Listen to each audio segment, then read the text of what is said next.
days when I was young. For me, Paris was just a song. Street lights were shining in my head. Why don't you come here and see for yourself? Fashion and beauty everywhere, place for romantic love affairs. Even if for me it's just a dream, The place isn't what it seems. Paris is singing out just happiness. Before I got there, my life was just a mess. No, I can call Paris my own, living the dream I've always known. There are many whites who are trying to solve the problem, but you never see them going under the label of liberals. That white person that you see calling himself a liberal is the most dangerous thing in the entire Western Hemisphere. He's the most deceitful. He's like a fox, and a fox is always more dangerous in the forest than the wolf. You can see the wolf coming. You know what he's up to, but the fox will fool you. He comes at you with his mouth shaped in such a way that even though you see his teeth, you think he's smiling and you take him for a friend. In recent years, segments, not all, but an alarming number from the political left, also known as Democrats, have undergone a significant transformation, and I have to tell you, it's not been for the better. They've gone away from classical liberalism and social progressivism, which was far more tolerant than what we're seeing today, and have moved towards a far more radical, and in some cases extreme ideological positions with fascists-like behaviors and to promote those idealisms.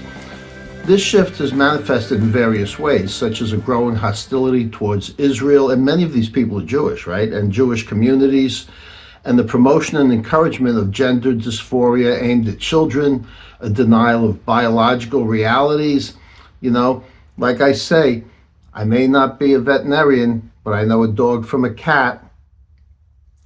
So, but they still deny these biological realities regarding gender.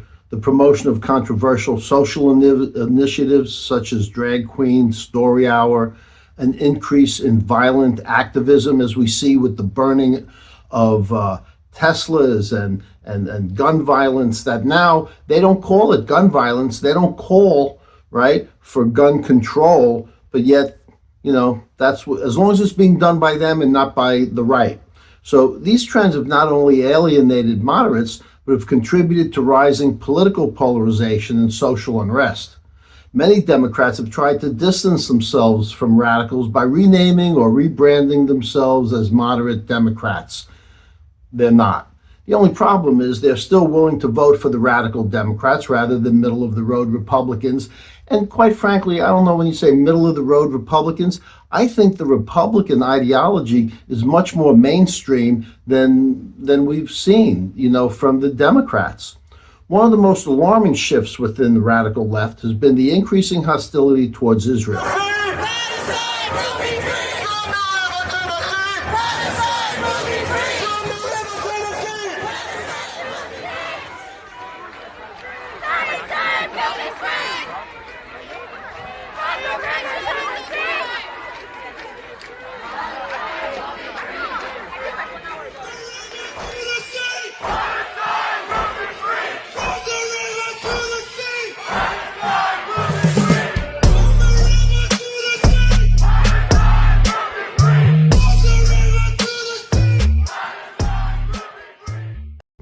And again, I have to say, many of these people are Jews, which has in some instances translated into broader anti-Jewish sentiment. While criticism of Israeli policies has long existed, the rhetoric has not only intensified, but has turned into open anti-Semitism, violent disruptive protests, and in some cases, violence against Jews. Many of the people protesting adhere to a liberal, woke American ideology, which is in direct contrast to Hamas's. The very people they are sympathizing with and protesting on behalf of, right? So you would see, certainly in the gay community, holding up pride flags going Viva Hamas and Free Palestine. If they took those same signs to the Gaza Strip, they'd be burned in cages. Well, their arrogance and naivete proves that they are not thinking for themselves, but rather being led by a desire to be part of a group, which also is based in an ideology that's contrary to normal thinking, right? Simply enjoying the camaraderie or having been brainwashed to think a certain way, and they don't really care about reality. Now, we're seeing radical left-wing groups targeting Jewish students and organizations on college campuses, accusing them of colonialism or genocide. By the way, that was a big thing of Obama. His father was an anti-colonialist, and when Obama was then voted in, he went on an apology tour, right? He went on an apology tour, not an America First tour like Trump did. He went on an America Last tour, right? So, as if some poor kid fresh out of high school holds any responsibility for what occurred hundreds of years ago or many thousands of miles away from the campus. Another example of leftist radicalization is the rejection and denial of biological sex as a meaningful distinction. We've seen that in the last appointment to the Supreme Court when asked, can you define a woman? Can you provide a definition for the word woman? Can I provide a definition? No, Yeah. I can't. You can't? Not in Okay. this context. So you I'm not a believe the biologist. meaning of the word woman is so unclear and controversial that you can't give me a definition? So they're refusing to even define what a woman is, right? And like I said, this example was made famous by our very own Ketanji Brown Jackson, who now sits on the Supreme Court. This stance has led to conflicts with some, but very few biological women who advocate for women's rights, particularly in areas such as sports, prisons, and other sex-segregated spaces. I mean, oddly, the many thousands of women who once called themselves feminists seem to be virtually silent on the matter. Why the silence? Are they sticking to party lines? Yeah, that's part of it. Maybe they know what will happen if they go against a single ideological belief amongst their own party. Their own party will not hesitate to turn on them despite years of loyalty. Just ask former Levi Strauss executive Jennifer Say. She spoke out against school closures during COVID and lost her job. Her husband was also fired simply for his wife's beliefs. Yet, all it took was one single opposing view and everything was lost. The insistence on gender fluidity has also influenced policy decisions, with schools and institutions promoting gender ideology to children, sometimes without parental consent. Normalizing of gender dysphoria among children has raised concerns without the long-term effects of medical interventions such as puberty blockers and cross-sex hormones, which some argue are being prescribed too often without sufficient scrutiny. Another strange push by the left, I personally find very weird and disturbing, has been the promotion of drag queen story hour and other events in which transsexuals or drag queens perform for children. Yeah. Growing up, these were the people you knew to avoid, not embrace.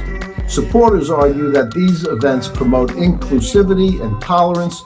Others see them as a schema to indoctrinate children and to encourage an ideology most don't believe in, but are too scared to speak out against because of the hysteria it will cause by the left. Now, some parents have voiced concerns that these performances, often featuring sexualized clothing and behavior, are not suitable for young audiences. Despite resistance, the radical left continue to push for these events in libraries and schools, calling those who oppose it bigots and accusing them of being intolerant and transphobic. This further alienates the moderate Democrat who might otherwise support LGBTQ plus RSTUVWXYZ, but may not want the drag queen performing for their 6-year-old.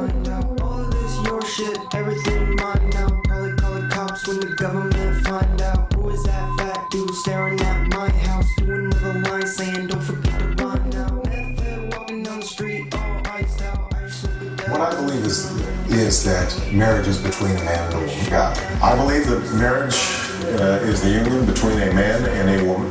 Now, for me as a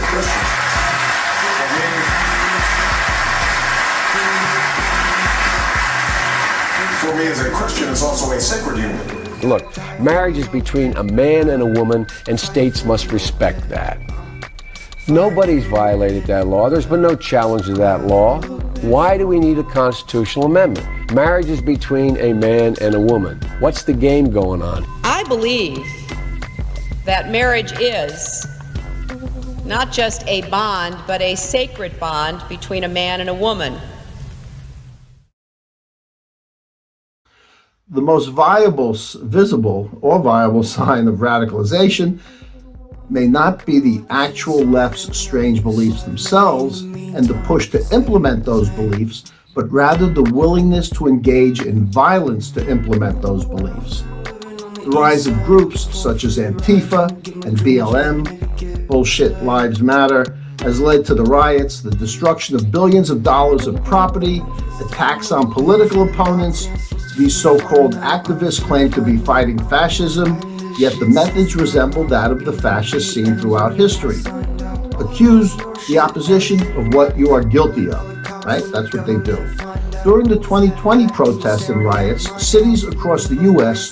saw unprecedented levels of looting, arson, assaults, killings, all under the guise of social justice.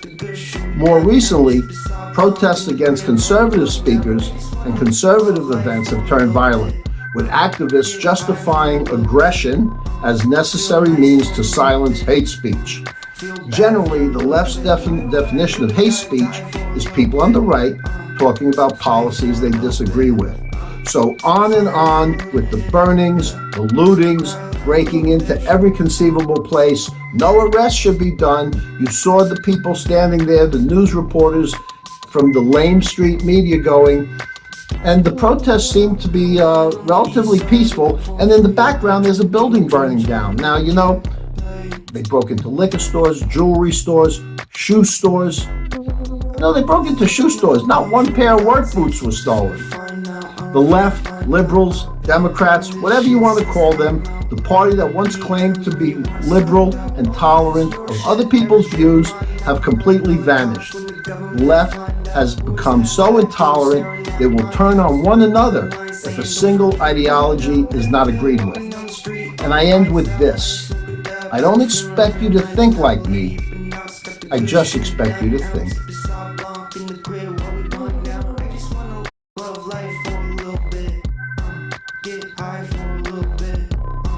Feel nice for a little bit, feel bad for a little bit.